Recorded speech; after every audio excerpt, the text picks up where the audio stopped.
with how to use powerful and controversial new tools to solve crimes. At least one tech company is giving detectives access to a trove of personal information from your phone, even if you're not a suspect. But investigative reporter Eric Rasmussen found departments are split over how and when to use the tactic that's now being challenged in federal court.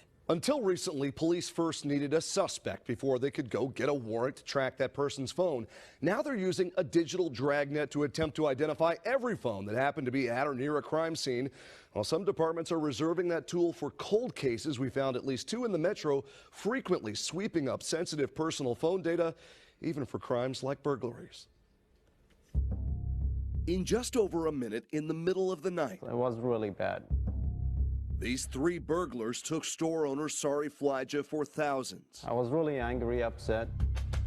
Cameras at his tobacco shop in Eden Prairie did little to identify the criminals wearing hoodies and gloves. A shoe print on the counter, the only evidence left behind. But 5 Investigates learned detectives were counting on Google to tell them everything they needed to know. With no leads and no suspects, a judge signed a warrant in November ordering the tech giant to give up the minute-by-minute location of every phone in the area that was connected to Google services, including the ever-popular Google Maps. Just like biological or physical evidence. But when we sat down with Eden Prairie Police, they were reluctant to talk about their new investigative tool. So look down and read is okay? Okay. Reading from a prepared statement Digital evidence is often stored on personal devices. when we press for answers. And this is just one of the ways that, one of the methods that we're able to obtain that evidence. I mean, is this becoming one of the most important witnesses at just about every crime scene? Privacy advocates are also asking questions about the explosion of similar search warrants filed in Minnesota and across the country. Should police be able to cast a dragnet, sweeping in information about lots of totally innocent bystanders in an attempt to find one unknown suspect? Google recently revealed it saw a 1-year 500% increase in those requests from police known as reverse location or geofence search warrants. 5 Investigates tracked more than 40 of those warrants filed in Hennepin and Ramsey counties last year, up from just a handful the year before. The largest department, Minneapolis, used the tactic only twice. There was no record of St. Paul PD using it at all. Instead, we found nearly half of the geofence warrants filed by 2 smaller departments, Eden Prairie and Brooklyn Park Police. Yes, we're kind of casting a net, but the net is very small and specific. Brooklyn Park Deputy Chief Mark Bruley says getting information from Google can take months, and it has to be approved by a judge. I think there's checks and balances there that ensure that this tool is used in a way that's interests public safety without treading on the rights of people. Our cell phones are so good at tracking us because they're constantly checking in with every cell tower, Wi-Fi router, and Bluetooth device around us. And here's how a geofence warrant works. Investigators first draw a boundary around the crime scene and select a specific window of time. Google then provides the real-time movements of every cell phone, each labeled with an anonymous ID number going in and out of that zone.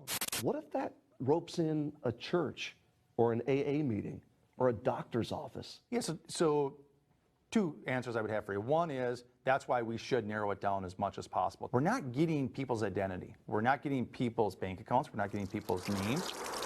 But we found they can, and they have. When the Hennepin County Sheriff's Office investigated a middle-of-the-day shooting in this Holiday Inn Express parking lot here in Golden Valley last year, detectives said they believe there could be at least 4 suspects. But we found they still got a warrant for Google to give up the real names and personal information of 19 people who were linked to phones that were in this area at the time.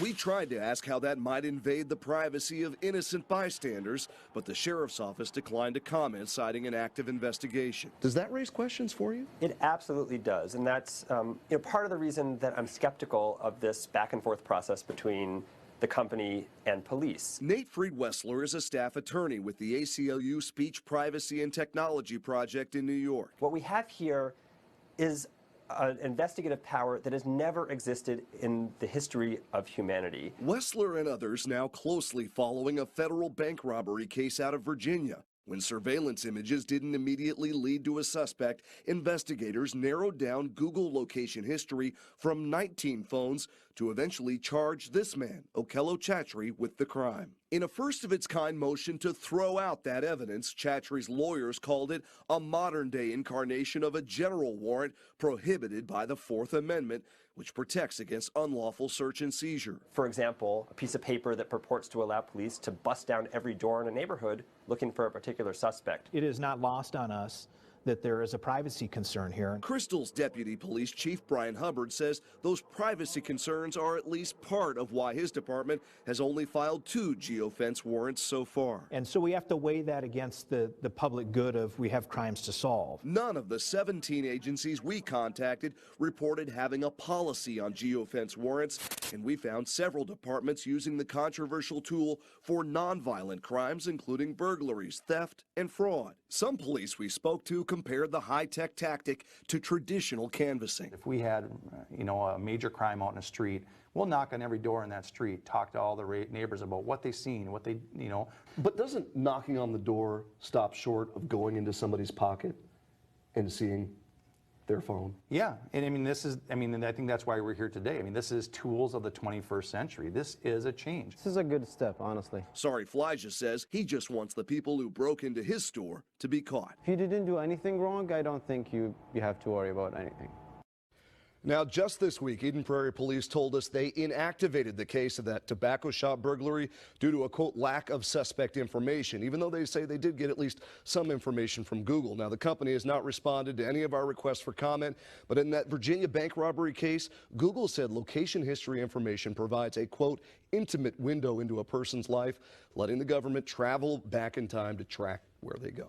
Eric, let me ask you, is there a way we can control how much information we're sharing with Google? Jackie, there is to an extent, and the controls are slightly different whether you have an Android phone or you're using an iPhone, but we have included some more tips on kstp.com to walk you through what you need to do if you want to try to reduce how much you're sharing.